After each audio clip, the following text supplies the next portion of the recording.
All right, very excited for his own health. Sam Crosby has been told to go upstairs, and I appreciate it. This way, nothing catches, but geez, that beard's looking good, mate. That beard's looking fantastic. Matt Canavan, he's got a beard ready for after the election, regardless of what the result is. Lovely to see you both. All right, Sam, I'm going to start with you, and about my take on what we should be paying a little bit more attention to in the polls.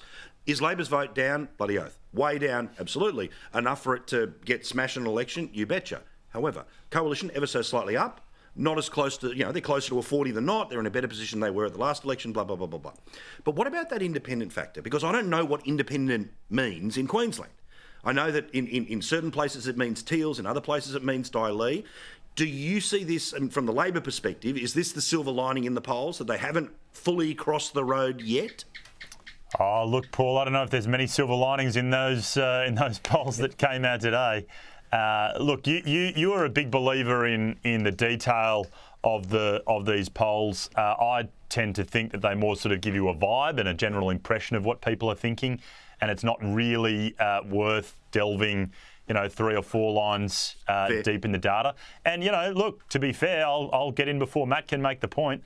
I think it's telling the government that people are pretty pissed off and they want to see them do more and do better to address the cost of living crisis that I think we all are experiencing. And I think they're sending that message loud and clear. I think they're also saying they're not entirely happy with the opposition. They don't want to reward Peter Dutton with their vote just yet. And they're unsure. So, yeah, that might be one of the reasons that they're pumping up the tyres of the independents and the minor parties. But I think it's a sobering message for the government. Well said, my friend. I know how hard that is and what you cop for saying it, but I appreciate you saying it and you're calling it straight, and that's why we love you. Matt, again, right, I mean, we've talked before. Is this one of those moments where I'm wobbling around, I've gone into the reeds, I've, gone so far off track that I'm looking into the minutiae when the reality is there is a North Star and all you can do is keep walking towards the North Star? No, I think you're pretty spot on here, Paul. I think people are up for grabs. They're clearly disappointed with the current government. They're clearly underwhelmed with what they see as an inadequate response, I think, to the very significant challenges. I mean, there's no doubt it's a very hard time for governments to be in charge. Lots of things happening all around the world, the challenging recovery from COVID. But the simple fact is this government hasn't come up to the mark of those challenges. It can whinge and whine all it likes, but that comes with a pay grade. It comes with being in government. You are tested on whether you can respond to such challenges, and clearly this government has been found wanting many times on that. So people are up for grabs, and I keep saying, I've said this in this program before, we've got to be up to the test then of showing people that we've got an alternative. My view is to knock off a first-term government.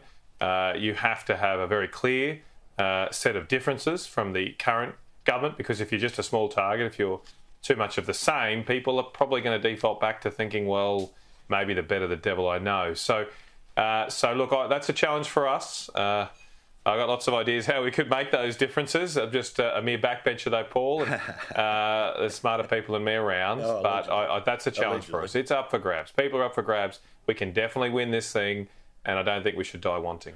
Well, also, again, one without notice here though, Matt, which is that when I tell you the reporting of the Australian newspaper that after the firebombing of the synagogue, rather than the Prime Minister getting on his personal plane, didn't have to wait for one that was coming out of the airport at, in 2 hours, could get on his personal plane, flown straight to Melbourne, but of course didn't. Instead, the next day, after going to the fundraiser, that's when he calls the tennis club, that's when he, having a jolly old time, he'll get round to the national security of everything. This on top of a whole collection of everything from Upgrade Albo to the house to the cost of living stuff, the voice. The bloke is absolutely at the other end of where people are. It's pretty simple. Regardless of whether it was any sort of place of worship, when it's been set on fire, if you've got the chance to be there, get off your ass and go there as soon as possible. Look, it's a pretty simple one, isn't it, Paul? You've outlined it well. And I think the most important thing you've said there is it's not the first rodeo for the Prime Minister. We saw the same situation with the Alice Springs law and order crisis, where he decided to have, I think, 3 nights at the tennis, still lots of nights at the tennis, not spend the night in Alice Springs. Now he's playing tennis instead of showing leadership on a shocking event that's rocked our nation. Look, this event alone is unlikely to win or lose the election, but as I say, you just seem to have a Prime Minister that misses so many opportunities to show leadership for the country to build unity among us all at times of this. So, look, I think a lot of Labor people are scratching their heads about that, wondering whether the Prime Minister is a bit absent-minded at the moment. As it comes back to me, though, to say, look, I could whinge all night about Anthony Albanese, but we've just got to make sure we get ourselves in order, because I think the Australian people deserve a proper choice. I do think we need a change of government, and I want to not leave anything out in the field in the pursuit of delivering that change. Yeah, I mean, Sam, I'm going to, again, and maybe it's just whatever the heck is going on inside me right now, but there is just again a little moment of caution here, right? That I remember how hardcore, myself included, he doesn't remember what the unemployment rate is, all of this, and then ultimately, of course, irrelevant to the final outcome.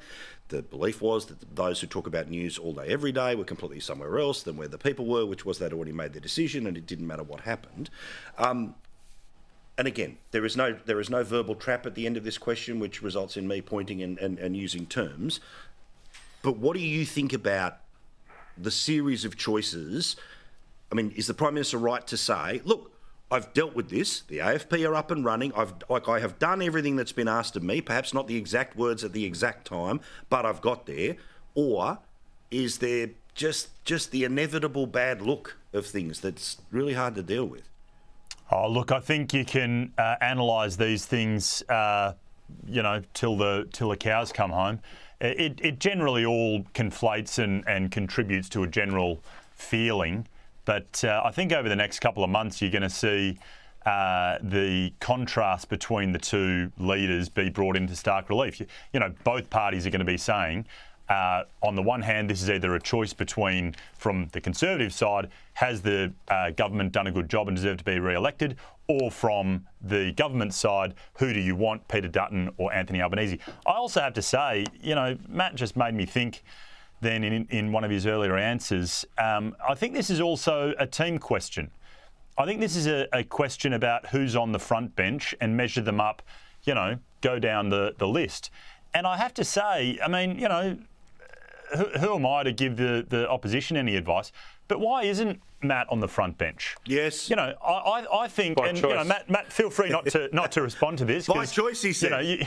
You possibly don't want me saying this, but Matt is one of the more effective commentators, more effective communicators, rather, in the government. And I look down the list of people on the shadow benches, and frankly, with the exception of a couple, they're nowhere. They're nowhere compared to the government.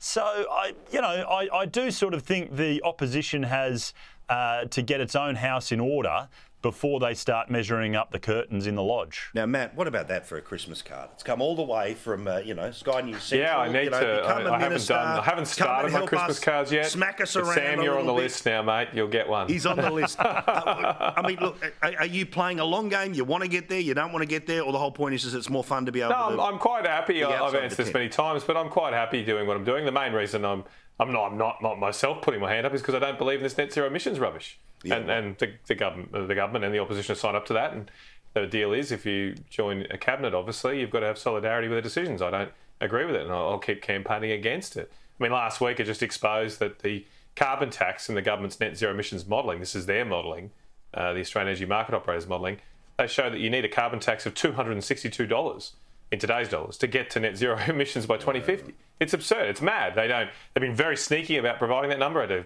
had to wrench it out of them at a Senate inquiry. Because once you say it, you realise, why are we doing this? It's so expensive to everybody to charge a $260 carbon tax. So that's the main reason. I'm not just not interested. I want to try and fight for the continuation of our manufacturing industry, our global energy competitiveness, and I can't do that if I'm muzzled by a cabinet that's decided to sign up to this global rubbish. There was a headline today, I had to double check. Yes, apparently a plan for the government to be able to turn down things like your air conditioner because you're using too much power at a time when the rest of the grid needs it. Matt, tell me some of the details of how this works, because I know for some customers in Queensland this is a deal, but how the hell do you end up signing yourself up to these systems, and are they opt-in, opt-out? How do you end up in this little trap? Because I want to stay as far away from it as possible. Look, to my knowledge, so far they've been opt-in. There's lots of different companies, though, around Australia, so there can be a variety of different contracts here. But yes, you can with smart meters these days and smart home household appliances. You can, from a central location, control your air conditioning, your pool filters, other equipment. And notionally, why you would sign up to this is that you potentially will get a cheaper electricity rate by signing away your rights to manage your own house on any given day. So at any particular time, if the grid then is overrun with demand or shorter supply, you can have your stuff turned off. The regulators are already doing this at a wholesale level, if you like. So aluminium smelters, some factories are often turned down to keep the lights on. They were last week or a week and a half ago now in Sydney. That happened. They sign up to that at a wholesale level, if you like, large users. But the idea is this could be rolled out on a household level to individual Australians. Now, my view is it seems very strange in a country blessed with so many energy resources that we have. Why do we need to ration our energy? Correct. This wasn't something we had to do. Yeah. We just turned the light on. Like your dad would get upset that, you were wasting money with rooms with lights on and that was fair enough, but it didn't break the bank.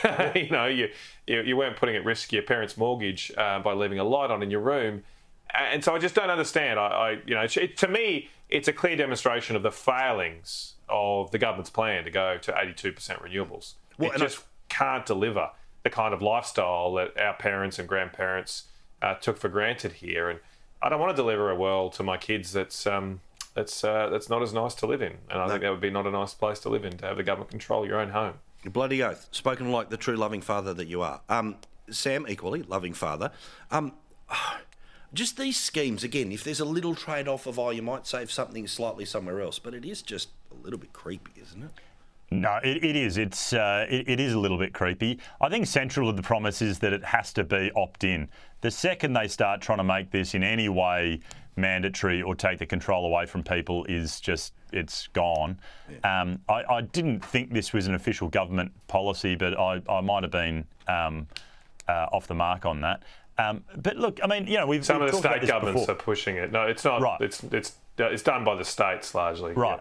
But we talked about this before. I mean, central to the promise of decarbonising the grid has to be, and we'll see in 10 years' time, in 15 years' time, if this is right, it has to be cleaner, yes, but also cheaper and reliable. If you can't get that holy trinity, then people aren't going to cop it. And I know what Matt's going to say. He's going to say power prices, blah blah blah. But obviously we are on a journey. Obviously we have to find a way to replace these ageing and decrepit old coal-fired power plants.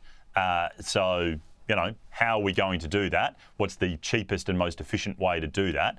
But central to that has to be we've got to be able to keep the lights on. Yeah, it is fascinating. Build new coal-fired power stations. That's what the CSIRO report today shows, that new coal is the cheapest. If you look at the detail, new coal is actually the cheapest, which shouldn't be news to anyone. A new CEO coming representing the coal industry. We'll have a chat to him a bit later in the week. Shout out, by the way, to Boyd. Boyd, who was called at the last minute round of my joint, never met him before, to help fix my air conditioning on this super stinky day. That's the day that it conked. Boyd, he was there, and it wasn't because of the TV. He's just a good and decent man. Thank you very much. I appreciate it. I'll look forward to remortgaging the house to inevitably... Geez, that's expensive, isn't it? The air conditioning business. That's the one... All these people who decided to go off and become marketing majors... Bugger that. Go and pick up a hammer, because there's plenty more cash to be made. But anyway, Boyd, I love you, mate. All the best to your son as well, who I know watches, and I look forward to seeing you around our house again in a couple of weeks' time.